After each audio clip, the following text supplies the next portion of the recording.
Welcome to my channel. This is an indication of some of the things that I cover on a regular basis in my videos. If you haven't already subscribed, please feel free to do so, and don't forget to click the little bell so that you'll get notified of future videos. Please feel free to share my videos on your social media, and I hope you enjoy the video which follows. Angel and I are starting a walk on trails. This particular trail is in the International Park, the Roosevelt International Park. They were built last summer. The idea behind them, those big stones there, prevent vehicles or four-wheelers or whatever from getting in here. They're meant for pedestrians and bicycles, and they are still open during the pandemic. Provincial Park next door has closed all of their trails. The provincial government closed them in all provincial parks, which makes sense in most parks. If they're close to a city or large town, there would be hundreds of people wanting to walk them. But here on Campobello Island, I don't know, 15 or 20 people that have ever walked a trail here. Most people don't go anywhere near them. We walk these trails, almost daily, unless it's a rainstorm or whatever. Rarely ever meet another person. Anyway, there are lots of trails in the Roosevelt Park, and that's what I'm going to be walking. I'm trying to think of a title for this video when it comes out this weekend.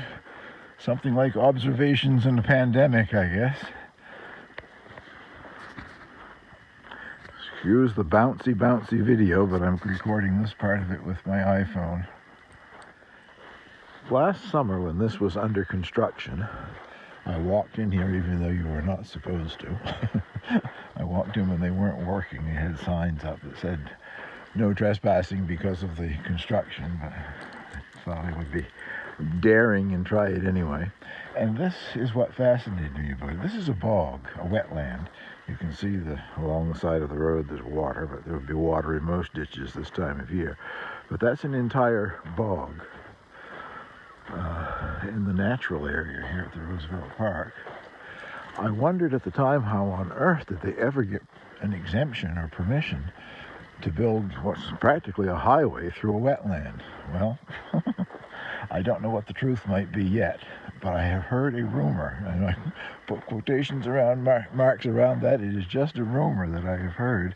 They didn't have permission, and now they're under investigation. I don't know whether it's the Federal Department of the Environment or Provincial Department of the Environment has issued them with something like a stop work order.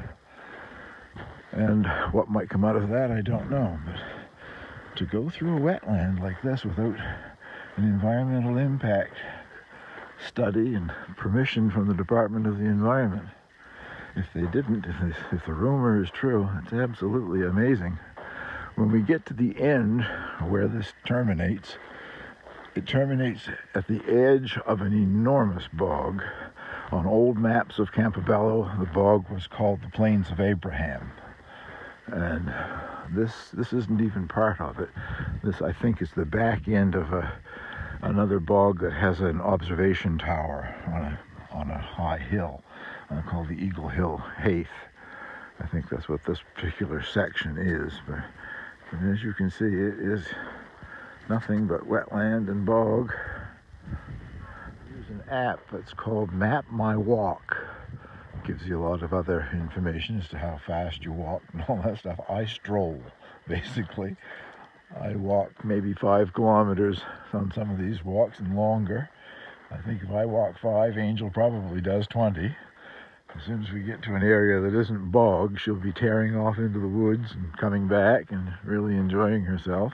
But anyway, the point about the app, I can take a screenshot of the satellite view of my walk, and I'll try to do that and include it in this video. I'm coming out to a larger wetland here.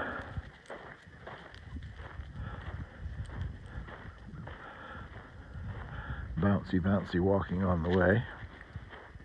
Where I have parked my truck this morning is the parking lot at the area called the Lower Duck Pond here in the park. And this is as far as this particular trail went.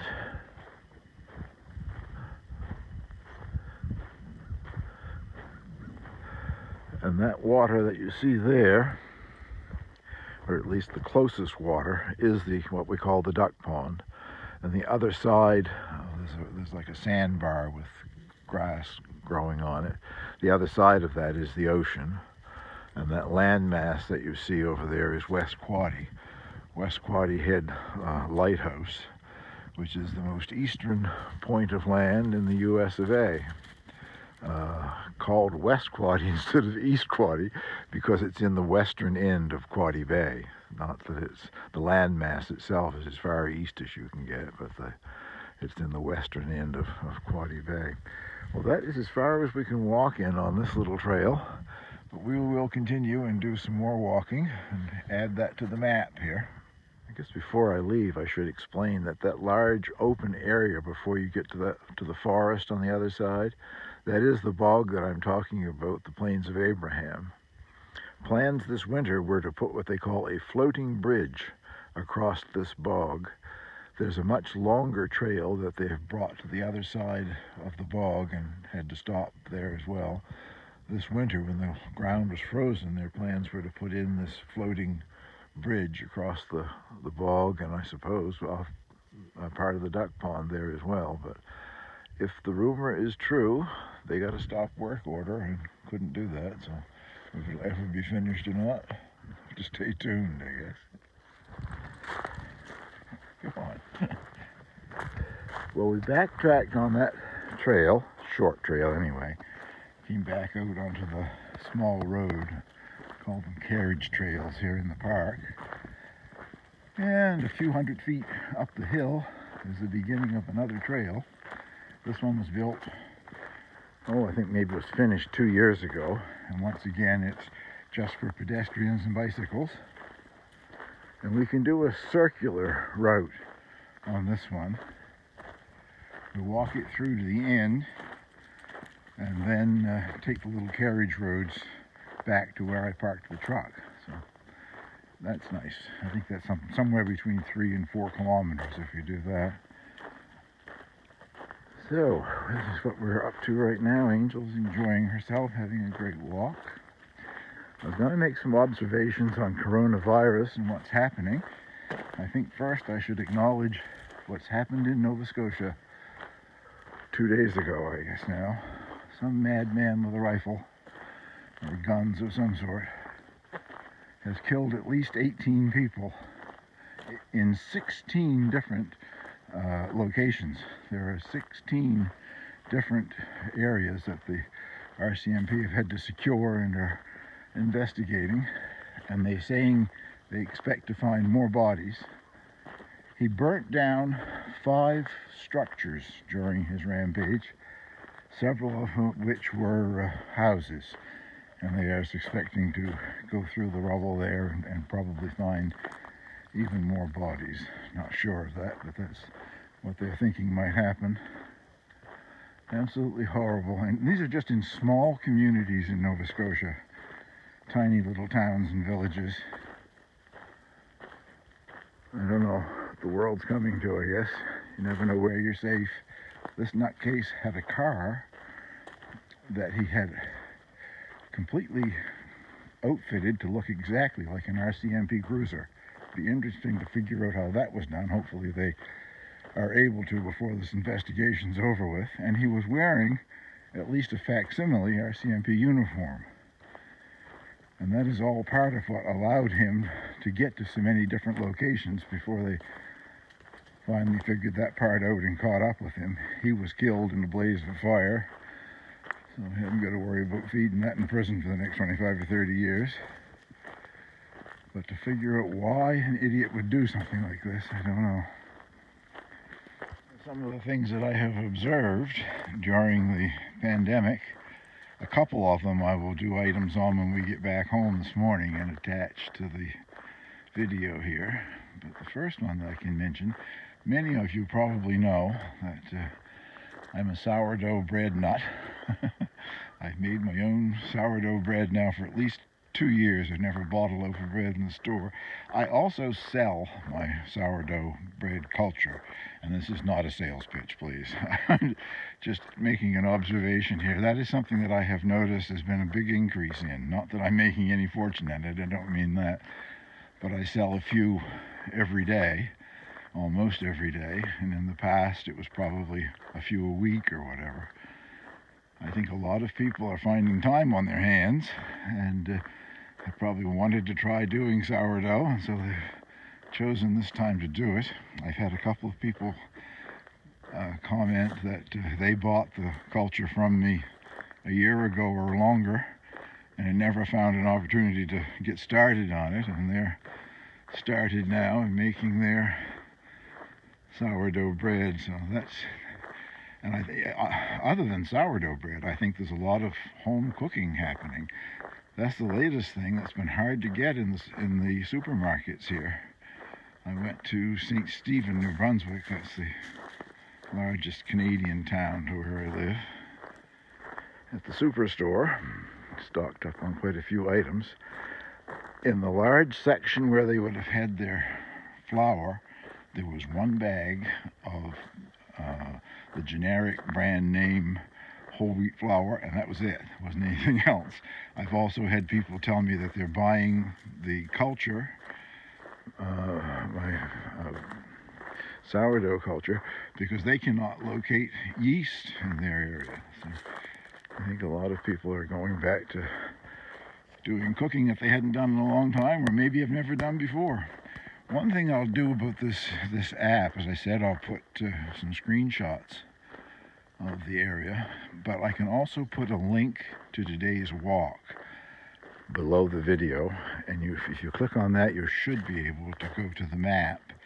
There's a drop-down menu called Map Options, I think, and you select Satellite View. You can zoom in and out with that and not only see where I walked, but where it is in relation to the rest of the island and the rest of North America, I guess. This pandemic is certainly a horrible thing. I think the last statistic that I heard for worldwide, there were over 100,000 deaths worldwide. Not so bad in Canada, but we're up to like, I don't know, 1,700, I think, something like that, the last I heard. Very fortunate to live in the province where I live and on this island.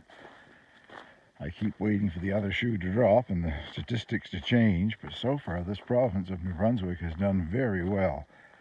The last that I heard, 118 cases, all but about 20 of them have fully recovered. Of the ones that are still sick, there are 5 in hospital, 3 in intensive care, and there have been no deaths. And that's been holding that way now for quite a while. I think over the weekend we had one more case, and there hasn't been anything since then, so I just keep my fingers crossed that it stays that way, I guess.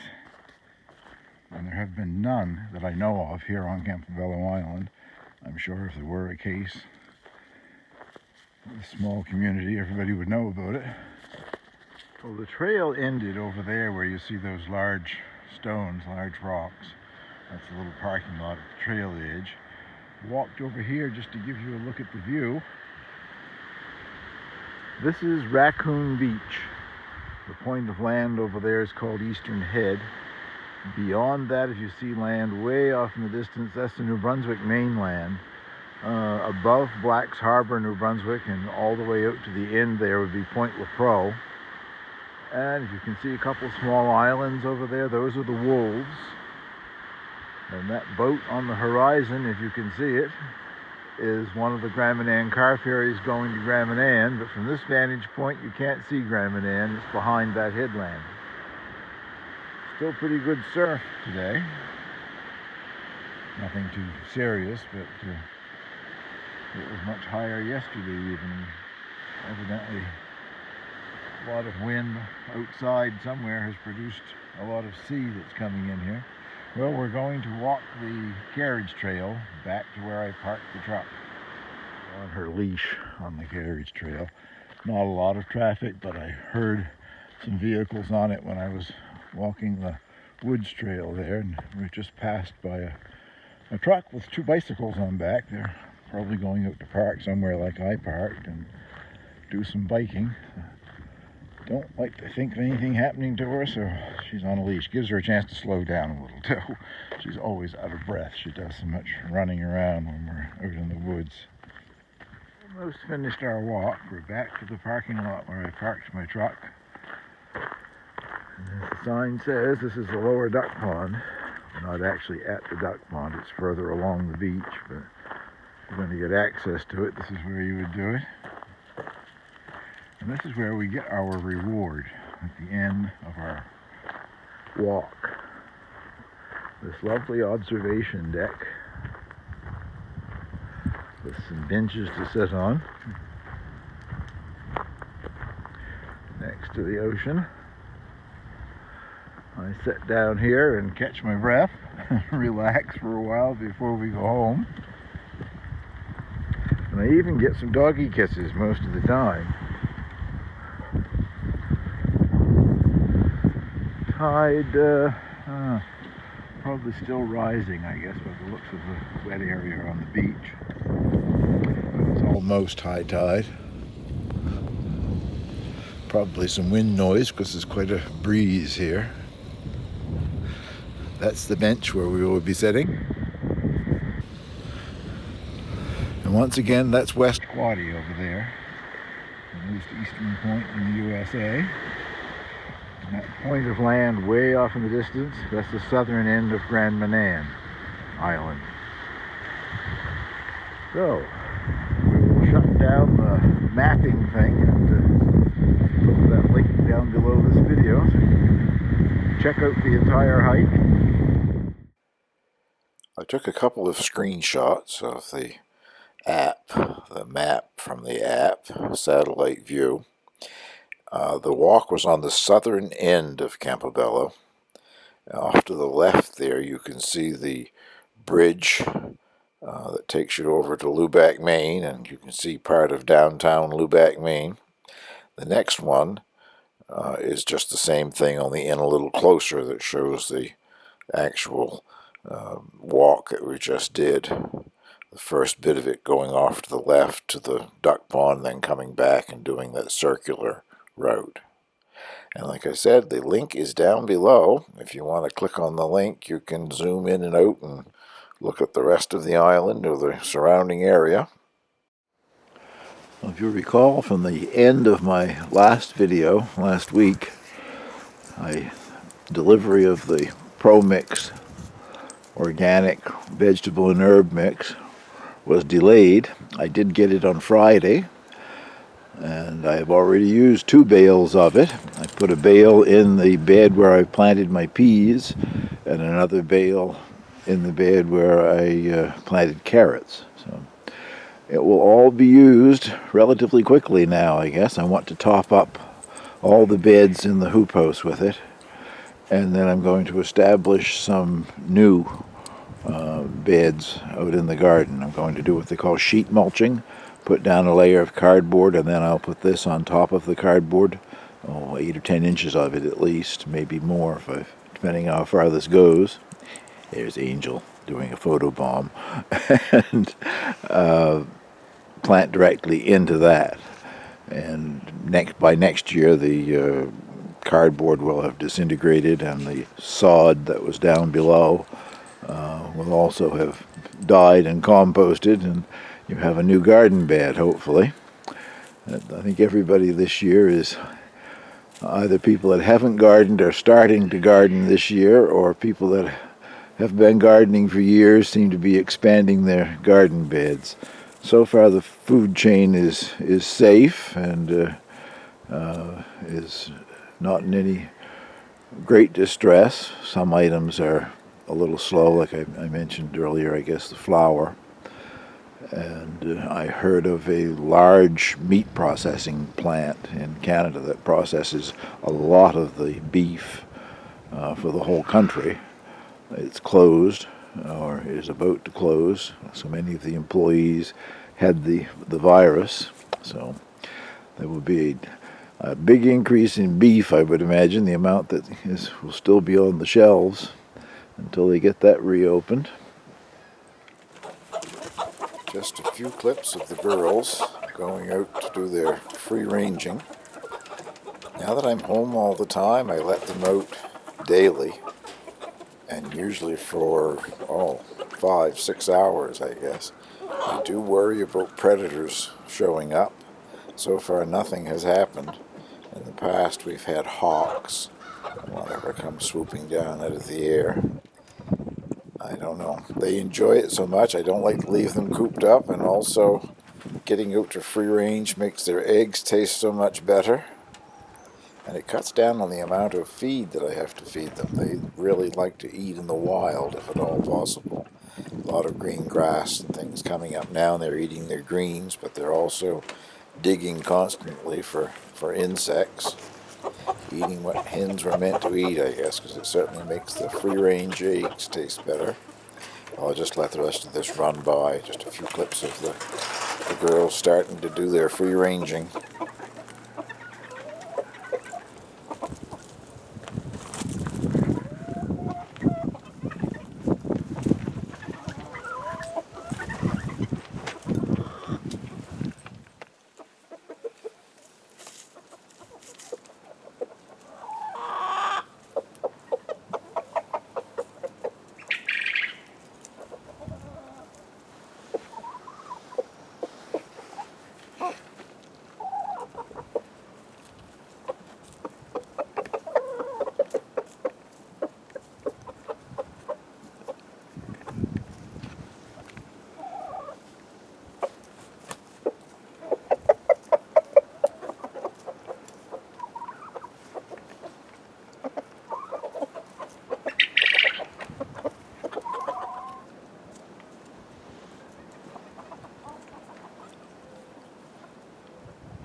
Hand holding the camera for this. That is two of the Old English game birds sharing a nest. One of them, the one on the left at least, when she lifts up a little, she's got an egg under her. So I don't know if they've just gone in to lay their eggs and they're having a little chat, or if one of them or both of them are getting broody and going to try to sit on eggs. Oh, I guess that was the wrong one for the egg. Must be the other one's got an egg under it.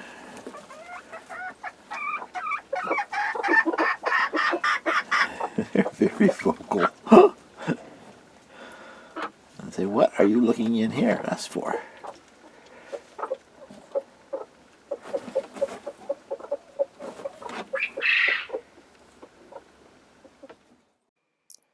Well, another really good thing that's happened lately, a local man started this Facebook page, Campobello and Lubeck Community Gardens and Livestock, and it has already got 253 subscribers.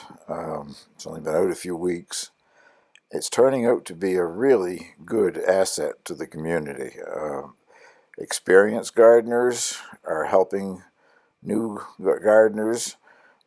People that have never kept livestock, such as poultry or anything before, are getting assistance from people who have kept poultry.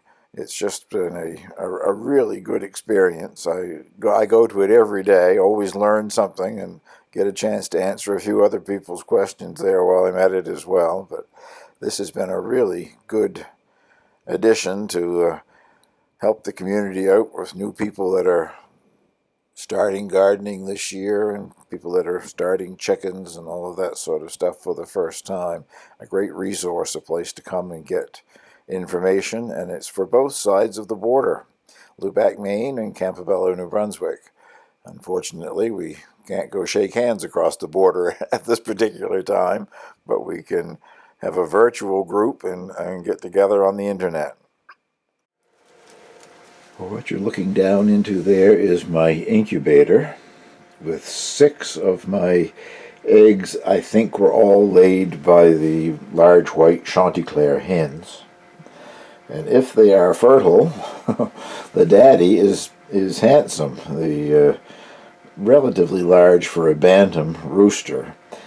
He moved in on his own. I started letting both coops out at the same time a few weeks ago, and I was curious as to whether or not they would change coops. He's the only one so far. They visit each other when both coops are open, but he moved in almost immediately with the Chanticleers and has been there ever since. That website or Facebook page that I was just telling you about, and the people that are wanting to start with poultry or whatever, those eggs are for a local man here who wants 4 hens. I don't know what I'll get him out of this when they hatch, or if they hatch. They've only been in 24 hours. In a week, the end of the first week, I will candle them, and I'll know then how many of them are viable. And whatever hatches he will get. What percentage he gets for roosters and hens, I don't know. But he's a person that has never kept poultry before, so I'm glad to be able to be giving him some birds to get started with. And as soon as these come out, I have another request from somebody who would like to have bantams. So I will be selecting a dozen or more eggs of the bantam hens to put in there. And there are 2 roosters in with them. One is that naked neck, white silky, and the other is a small black mixed breed bantam, so I think quite sure their eggs in there will be viable. So far that's 2 people that I'm able to help a little bit anyway, to get them started with their poultry. At least I hope I am, should anything happen to hatch. And to shut this down and finish this video up, I'll just give you a little look at what's going on in the light garden here. Well, these were just started at the end of my last video last week, and there's been excellent germination. It may look like there's more than one in each, but that's because I didn't remove the dead bodies. I had the scissors out earlier this morning and selected the one that I would save in each one of these pots, and I didn't remove the one that I cut down. It'll just turn to compost, I guess.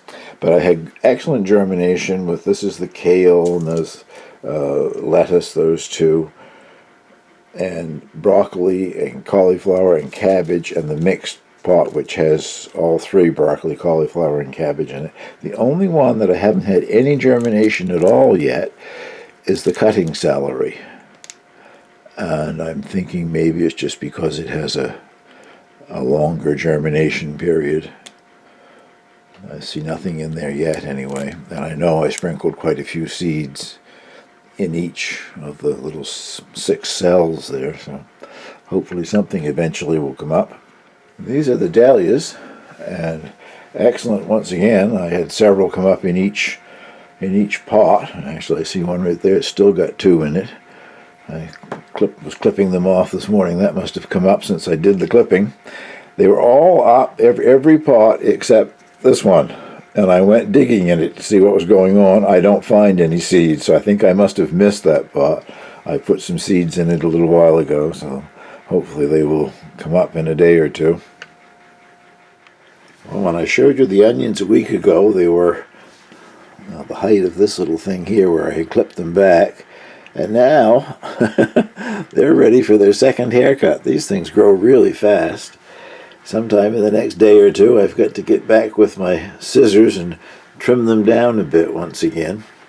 The cold tomato plants have put on quite a bit of growth in the past week.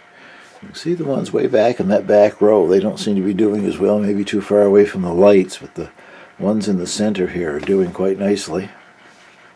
And some of the strawberry seedlings now have a third leaf. This one here's got a third leaf, and this one, and one back there. They're all starting to put on some extra leaves, so hopefully that means they will be getting bigger very soon. Well, thank you very much for watching. I think that will be enough. I'll close this video down and get it uploaded so that it can come out this weekend. I hope you and your family and friends are all safe during this horrible pandemic. Stay in the house and keep washing your hands, as they say. Thank you for watching.